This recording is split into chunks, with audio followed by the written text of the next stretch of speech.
जय गुरुदेव मेरे प्यारे भाइयों और बहनों। इंदिरा रावत राजस्थान अजमेर से। कहो कैसे हो मेरे प्यारे भाइयों और बहनों। ईश्वर की दया से अच्छे ही होंगे।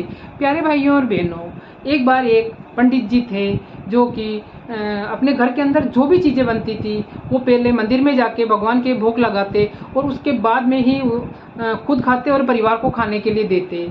और हमेशा का उसका रोज़ का यही नियम था। तो वो रोज़ जो भी खाना बनता, जो भी कुछ भी बनता, वो सब भगवान को भोग लगाए बिना नहीं खाते थे।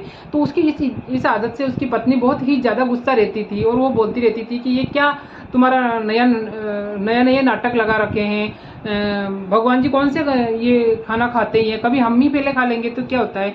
तो वो इस चीज़ को मानने को तैयार नहीं हुआ और उन्होंने बोला कि मेरे को जो नियम है वो तो मुझे करने दो और मैं तो भोग लगाऊंगा ही।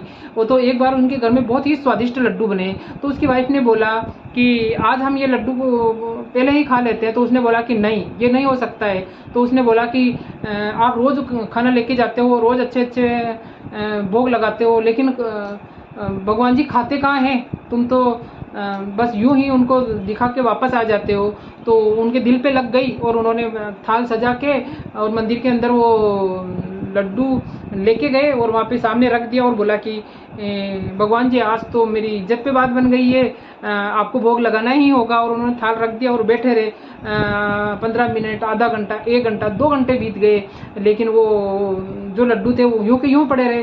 तो कुछ देर बाद में लोगों को धीरे धीरे पता पड़ा। तो बहुत सारे लोग भी वहाँ पे आके इकट्ठे होने लग गए कि आज तो शायद कोई बहुत बड़ा कुछ प्रोग्राम है इसके, तो ये आज मालिक को भोग लगा कर ही खाना खाएगा। तो कुछ गरीब भी वहाँ पे आके खड़े हो गए और इतनी में उसके ऊपर मक्खियाँ भिनभिनाने लगी। तो वो खड़ा हुआ और मक्खियों को भी उड़ा दिया और उसी प्रकार बैठा रहा। 2-4 घंटे बीत गए। फिर उसके अंदर चींटियों को खुशबू आई तो चींटियाँ भी उन लड्डुओं के आसपास में आने लगी, तो उन चींटियों को भी उसने भगा दिया। इसी प्रकार 4-5 घंटे बीत गए और इतनी देर में वहाँ पे कुत्ते भी आए और कुत्ते आके वहाँ पे खड़े हो गए लड्डू खाने के लिए, लेकिन उन सबको डंडे से दूर भगाता रहा। और इस प्रकार काफ़ी टाइम बीतने के बाद में कुछ गरीब लोग भी वहाँ पे आ गए, भिखारी भी वहाँ पे आ गए। एक भिखारी तो वहाँ आके लड्डू लेने लगा तो वो उसको बहुत ज़्यादा डांट के उसको भी भगा दिया। तो धीरे धीरे शाम पड़ गई और जो सभी लोग आए हुए थे वो भी धीरे धीरे चले गए कि ये तो बावला हो गया है, पागल हो गया है, और सभी चला गया और अंधेरा पड़ने लग गया। तो उसको बहुत ही झुंझलाहट सी महसूस हुई कि मैं आपकी रोज़ भक्ति करता हूँ, रोज़ आपको भोग लगाता हूँ, आप मेरी इतनी सी इज्जत नहीं रख सकते थे।